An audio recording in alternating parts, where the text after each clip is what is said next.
Welcome back to the boys chat here on the First Reviewed podcast with myself, Stefano, and Ben. Ben, how you doing? I'm good, Stefano. How about yourself? Awesome. I'm doing well. I'm doing well. We're wearing the exact same outfits that we were in the last first I year. made sure to keep it consistent. Yeah, no, this is we're definitely filming this on a different day. Yeah. We're chatting episode 4 of The Boys, season 4. This episode opens up with Homelander visiting a vault lab. This is a great Homelander episode. So good. This So is great. like Anthony Starr was born to play this role. Like he does it so well. He's so menacing, and like Yeah, this is like you just get to see just like what an awful monster Homelander is capable of being. it's true. With the first 3 episodes, we were talking about how the first 3 episodes were like really fast, building set pieces. Episode 4 is where things start to slow down a little bit. And we see that with majority of this Homelander is in this vault lab the whole episode. It's a game of cat and mouse. He knows what he wants to do, but he's really toying with them. Oh yeah, like he knows exactly like the minute he sets foot in there, like the minute you watch him walk in there with the whale ice cream cake, it's like he's not there to have a good time with these people. Like he's there to Yeah. mess with them. He's there to toy with them. He's there to psychologically and then physically torture them because of what they did to him in his time there as a child. Yeah. All of the scene, like these scenes with Anthony Starr, they're so like bone chilling. You know what he's capable of, and he creates such a like you can feel the tension in the air in every scene. And when he's telling him to eat the cake, and everyone's just so quietly eating. Because they know too, it's like like the stuff that he's done publicly and like the stuff what we've seen him do in the show. Like he's we talked about it in the last couple episodes too. He makes these like impulsive, violent decisions, and the actions he commit like and murders he commits are just like they're scary. He's a scary character. He's a scary villain, and like I can only imagine like being these lab workers. They're human. They don't have any way to defend themselves. They're stuck in this room with him, Yeah. and I think they know, or at least have an idea of when he walks through that door. That's like this might be it for us. Yeah, even though the episode is broken up a little bit, it pans to the other characters and other things that are happening. What happens with Homelander in the Vault Lab takes place over the course of the episode, and he takes revenge on two members, two scientists, before the someone in charge, I think their name is Barbara, shows up. But the things that he does to these people, he retells stories of things that happened in his mind, in his memory, like the scene. I think the first guy. What happened with the first guy? I don't remember. Oh, it was the paper balls Ah, yes, into the paper waste basket. basket. He's like, oh, let's play a little game. He's like, Yeah, oh, well, I watched you. You threw one in the basket and you did a little fist bump to celebrate. I was watching you from right over there, and he yeah, points to the incinerator room. I was like, and uh oh. yeah, and he brings up an interesting point about memory and how, from one person's perspective to the other, memories are more meaningful or could be mean something completely different. So in from his perspective, he's getting tortured, and he brings up something that he saw one time, Yeah, and something so mundane as throwing a balled up piece of paper in a trash bin and doing a little celebration. It was just another day yeah, at work for this guy. yeah. So he puts this guy Frank in the burner, and tortures him, after he loses a game of waste paper basket. Yeah, that was pretty brutal. And the second one is, different, but just as Second bad. one was hard to watch. It Yeah, was it this was very hard to watch. when Homelander goes off on these like tangents and these monologues, like you always know it's going somewhere bad. And just like listening to him tell this story, especially after we've seen it, what he did to the first guy, you're watching him tell the story of the second guy about, oh, you know, he's a teenage boy and he's this is the only time that he's got alone time. And you're like, oh my god, what is he gonna make? What is he gonna do to this poor guy? And it's like it's not, at least not at first, not as violent as what he did to the first guy, but it's really difficult to watch. Definitely. Yeah. Yeah. And then Barbara shows up and she's the only one who has, some backbone. Yeah, the only And one that kind of stands up to him. she confronts him. She tells him what he's doing is obviously wrong. These people didn't do anything. They were only doing what they were asked to do. And he says that's no, reason. That doesn't mean that they don't deserve it from his perspective. Um, and then I believe the episode ends with Barbara, the only person in the bad room. Um, Oh, and just every other one of those workers just splattered all over the place. yeah. What's interesting is that about Homelander as a character, and it kind of plays back into the Sister Sage with characters that stand up to Homelander.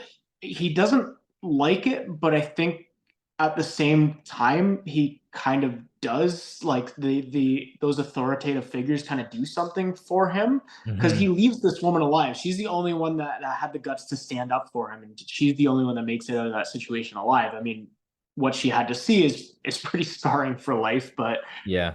it was interesting that these other poor people that just kept like they kept apologizing for what they did, and obviously she was a part of it as well, but she didn't apologize. She called him out on like his need for approval and his need for attention, and he left her alive. He has a thing for women of strength. Yeah. Yes. Especially him having these mother issues with the breast milk. He likes that. He likes a woman who is in power, who has the power, because like let's Ashley has power, but he doesn't respect her like that because he knows she has no backbone. She won't stand up to him. But when you have a person like Barbara who is willing to stand up to him, he respects her enough to leave her alone. But he wanted to present her a message too, so it works to his benefit. Yeah. Um, but yeah, like a person like Sister Sage, he respects her because she's smart and from the moment they meet, she has that backbone that he respects. So women of power are the um are his kryptonite, I guess. Yeah. That's his weakness. Okay, Starlight has a meeting with Robert Singer, president, because she wants to help promote the anti-soup bill that is running around. Newman supports this bill. Um, Yeah, basically, I think the bill prevents any soup from being in any sort of like government or military position. I think is what they're trying to get shut down. yeah, this is Robert Singer's bill. Um, and Starlight said that she will help promote it. We already know that Newman is a soup, obviously, and she obviously has her own ulterior motives, being the vice president. Um, and then yeah, so this anti-soup bill will stop people from uh, gaining some sort of power. Um, in this episode, does I don't remember if this is the episode where it gets kiboshed. Um, Yes, it is because is this yes, where Starlight does something a little bit impulsive? yeah. I'm just Yeah. reading Okay. on. All right. Yeah, so very quickly that gets kiboshed because Firecracker sets up a massive stage directly outside the Starlight Foundation's headquarters, uh, and has a 6 hour show live on television, where she is just bashing Starlighters, bashing Starlight herself, uh, running her mouth on different conspiracies. Also has some music numbers midway through. And When she also like she drops a big like very personal bomb about Starlight's abortion yes, yeah, on live televised TV, and that's the final straw, I think, you know, for Starlight before she acts out on it. yeah, Starlight and Firecracker have a scene together, and you find out a little bit of their history. I'm pretty sure that was the third episode where you find out that it went back to like them in a pageant as teenagers, and Starlight bullied her, yeah, yeah. I think and it that's the all it main all kind of reason. stems back to there. Exactly. They have a history. I think that's the main reason why she decided to do this. Set up right in front of the Starlight Foundation. Yeah. There's also a reveal.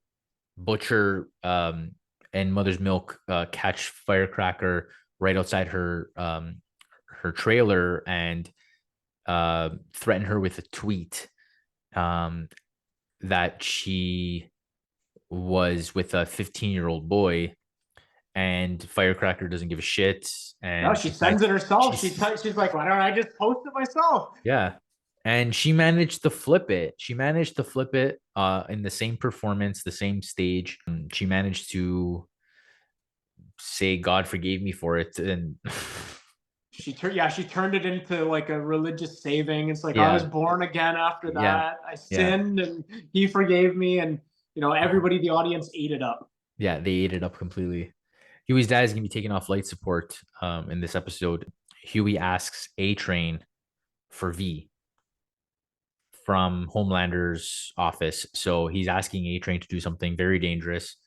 He's asking him to break into Homelander's office, take some V, and I believe he says to him that if you do this for me, I will forgive you for For killing what my happened to his girlfriend. girlfriend, yeah. Yeah.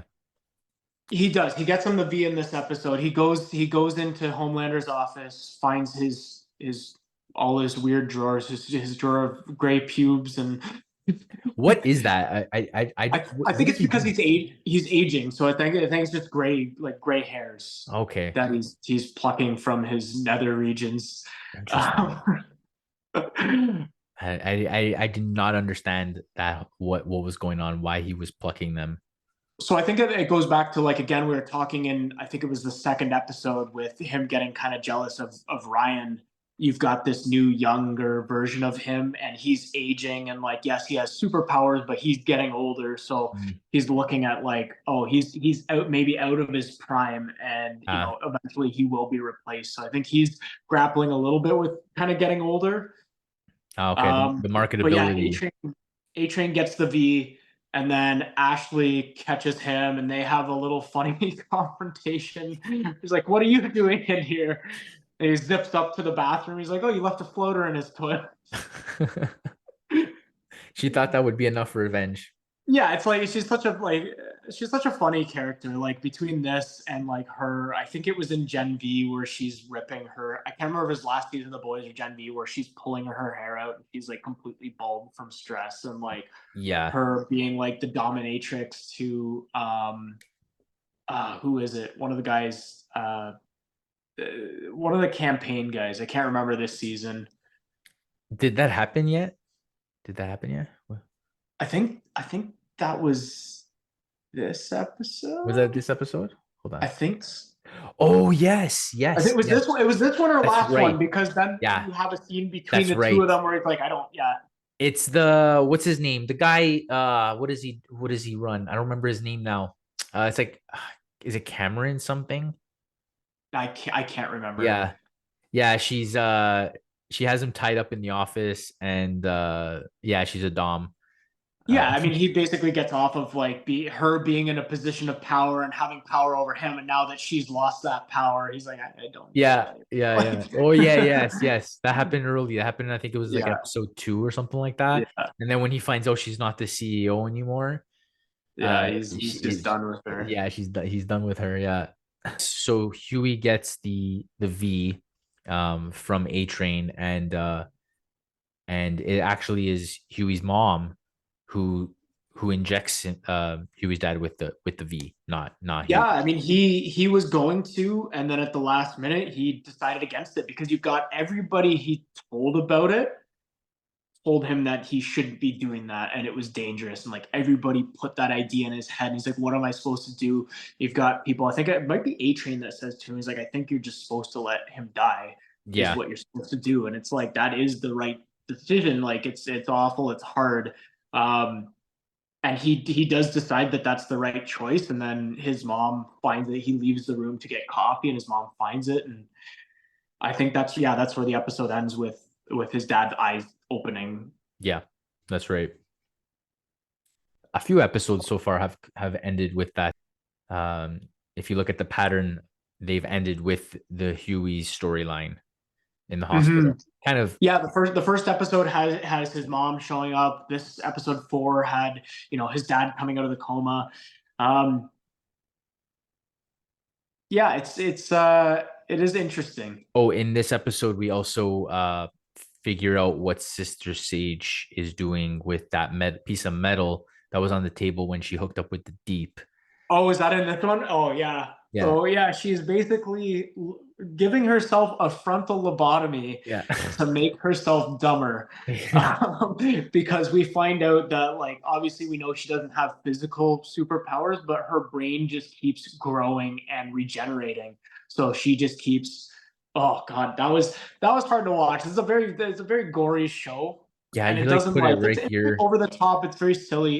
It's fun to watch. This scene, I was like, I have a thing with eyes. I don't like, even like when my wife puts her contacts in. I'm like, I don't like watching people touch eyes. So this was just like watching the Deep hammer this Yeah. thing in through her eye. Just like, nope.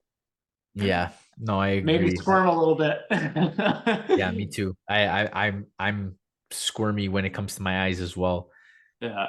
I don't even like putting like eye drops in. No, I know. So watching that, and they, of course, it's the boys. They're very explicit with showing us in detail Yeah. him hammer this thing in. She's like, "Oh, avoid the eyeball. Put it in like the corner." Ugh.